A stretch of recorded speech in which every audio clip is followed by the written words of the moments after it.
how mind is a particle.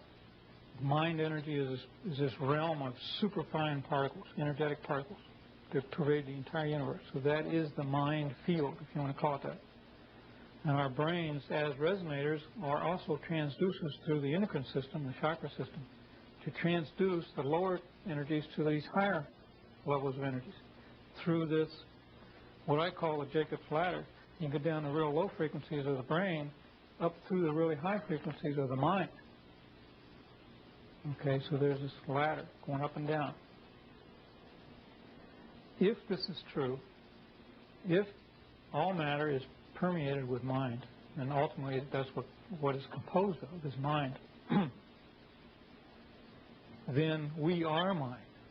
And by tuning in our brain, and the way we would do that, we kind of hit along this a little bit earlier, by bringing the body, the mind, the emotions into a state of quietness. Because we just got done saying that the inharmonic, the discordance, is what causes motion. And the will, in my viewpoint, studying all this, the will is the most inharmonic force in the universe. The will causes motion and activity. We think we want to get up and go do something, we get up and go do it. We will to do things, we cause things to happen. So you quiet the will, you quiet the mind, you quiet the body, breathe in and out slowly, and you build that peace and quiet within yourself, allowing the inharmonic currents, the inharmonic effects, to just subside. You know, don't push them, don't force them, because that in itself is inharmonic. So you just allow the harmony to come forward, to grow and to become one with your neutral center, which is your soul. Because a synonym for sympathy is as one. So when things are sympathetic, they are as one. They are in love. They're the same, one and the same.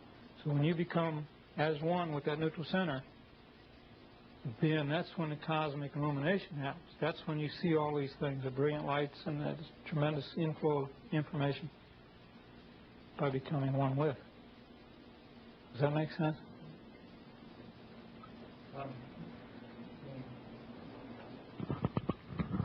When I used to think about becoming in one with a certain object or a thing, like an animal, I used to think, when you're talking about not using your will or your brain, I used to think at that animal, and now I think with that animal, because it is being coercive to those elements when you're trying to do any kind of a control thing. It's the same thing with seeing auras. The more you think about it, the less you can see it oftentimes. Where if you let go, you can't always see it, but it will start to come in. So I can understand exactly what you're saying. Yeah. Or let go, let God, or whatever it might be. Become one with. There's a good analogy in spoon bending. Some guy came over to the house one day and he was bending spoons, and we got all interested in it and pursued that a little bit. And if you haven't learned how to bend a spoon and actually done it, do it. It is one of the most amazing experiences you can have. In the olden days, and anything that happened before the days of the olden days, we considered mind over matter. You know, we could do telekinesis and all that stuff, mind over matter. Well, that's the male approach. Take the female approach. It's mind in matter. That's the difference. Because if you can use your Zen approach like you're talking, and just approach these things and allow the mind to flow and become one with this spoon or whatever it is you're dealing with, it'll do what you want. Because while you're doing that, you're asking permission to approach it, you're asking permission to associate with it, you know, that type of mental attitude. And that's the way it works. It's really neat. So the connecting link is these higher levels. You go up the Jacob's ladder to these infinitely high levels, you can cross over. Once you reach that mind level, the 8th level, everything is connected to everything else. And the connection is mind. It's not, you know, there's nothing other than mind. And mind and sympathy, or sympathetic flows of the mind entity, what is that but love? Everything in the universe is connected by love, through love, with love. And once you've done that, when you become one with this spoon, and it bends for you, you get this I get this tremendously giggly feeling. It's like the laughing Buddha or something. You get this incredible joy. Not that you're bending the spoon, but because you're experiencing oneness with something other than yourself. It's really neat. It's a really neat experience. If you haven't learned it, try it until you get it, because it's really something neat. Some of the other things, we'll go into basic principles of music here a little bit. You don't need a whole lot. It's not going to be very difficult. First and foremost is relativity. Not Einstein's relativity, although he was touching all over this thing, but relativity meaning one thing has a value as opposed to another thing having another value. Each individual is a sacred individual, integral unto themselves. And this is part of what's wrong with society. We treat everybody as numbers, but they're not numbers. You know, a leaf on a tree is a whole leaf. It was created as a leaf. That leaf has substance, has existence, and it has a certain amount of sacredness that it was created by these forces. So it may be smaller or slightly deformed or whatever, but it is still a leaf, integral unto itself. Each of us are the same ways. We can't lump people together.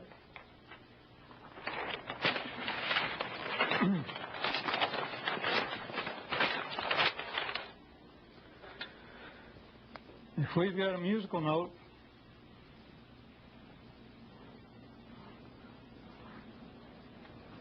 let's say that's C, which I think it is, not being an expert in music. In Pythagorean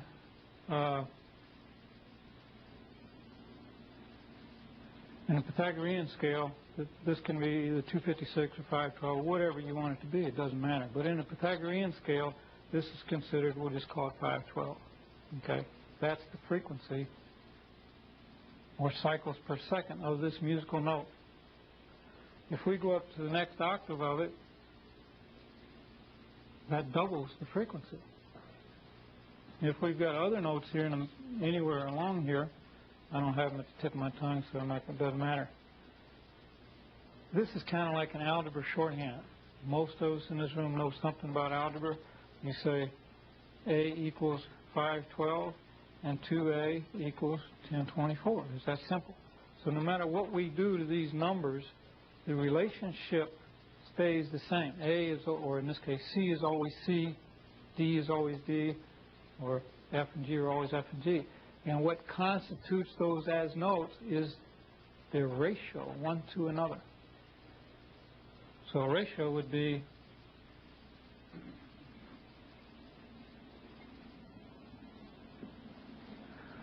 we've got, if we divided this out, it would be 2 to 1, and it's always expressed like this. So the ratios are always exact. And a real good example of this, might not be that good, but an example of this is the number for pi. Back in the old days, in fact, even to this day, the Masons teach about this thing called squaring the circle. And it's a mathematical problem. People try and deal with it. How can you square a circle?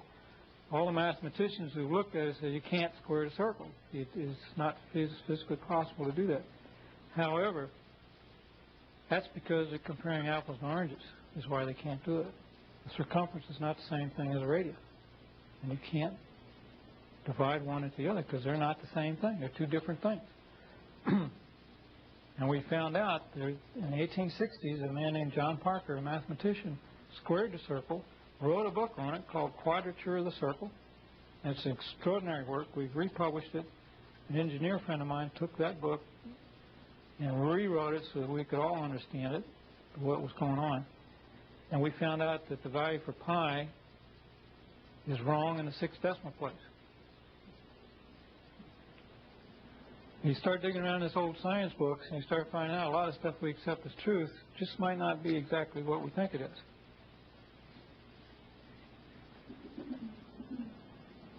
I might have these numbers a little bit messed up. I think that's the right ratio, but I have to look it up.